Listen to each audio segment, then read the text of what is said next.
Hi guys, welcome back to Ashena's Nail Artistry.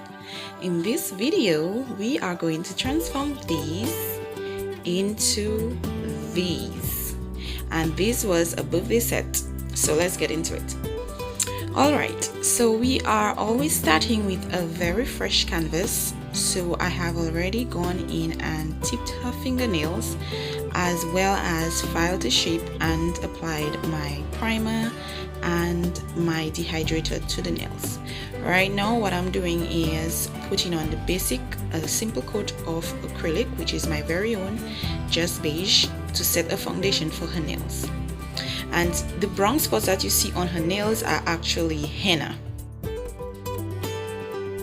Now I am actually right-handed, but you will see me flipping the camera from side to side because I wanted to give you the best perspective.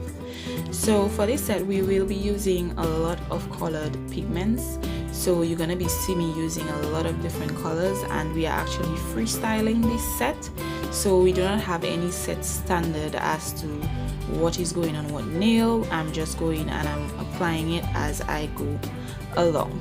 So at this point I'm using my very pointed brush, and I am using pigmented color collection from Mia Secret and Rosalinda, and I am also using pigments that I made myself. So I'm sorry I was not able to actually show you guys before we started, but you will see the different variations in color as we go along through this set.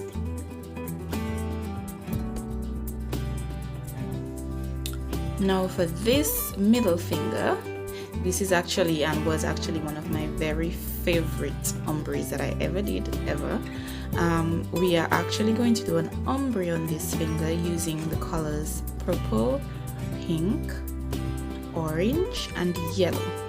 And the thing is, when you're actually working with colored pigments, you have to be very careful because pigments can in fact stain the natural nail bed. So you have to at least apply a very thin coat of clear on the nail bed before you actually start applying your pigment.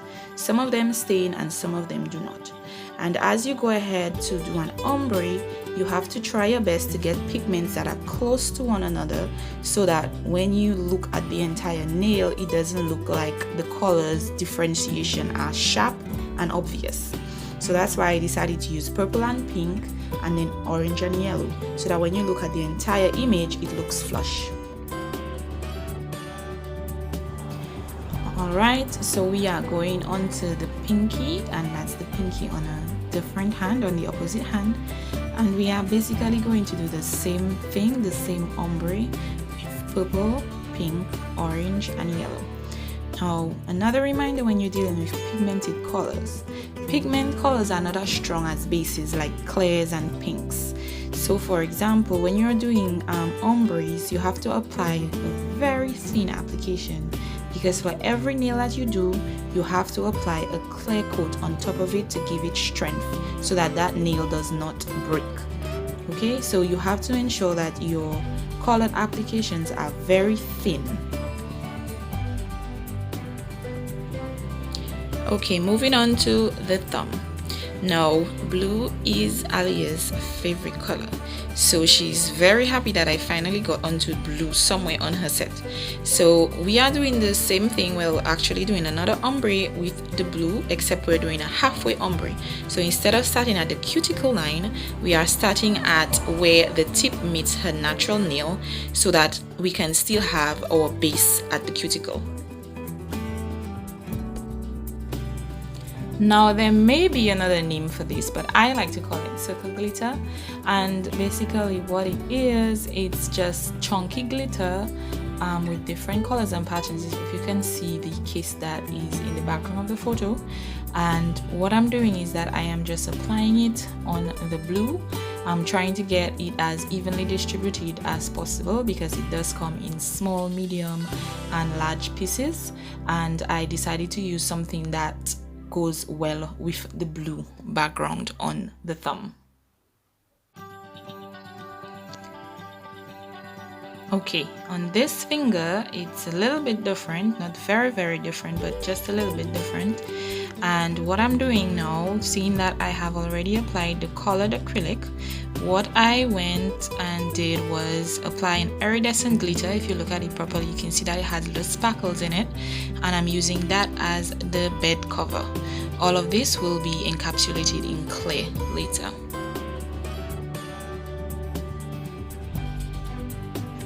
As we move along, we are going on to the middle finger, and on these ones we are only applying one color because you don't want to go ahead and be too crazy and apply everything all over. So we are just applying the blue on this finger as well as the index finger on the other hand, and to finish it up we are going to apply some very beautiful rose gold diamond flicks, and you will see that in the finished product because we didn't have a chance to film it for this set.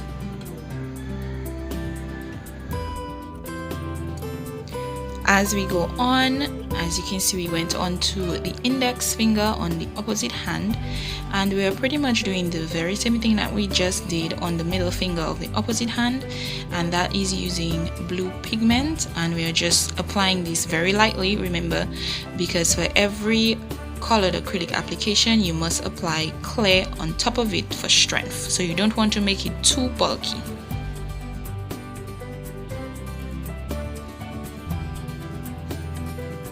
It's so sad knowing that the pink that I used on this pinky finger is not nearly as bright as it is in real life, but still it is a very highly pigmented pink, and it's from the Mia Secret neon color collection, and I'm just applying this pink, only one color, to the pinky finger.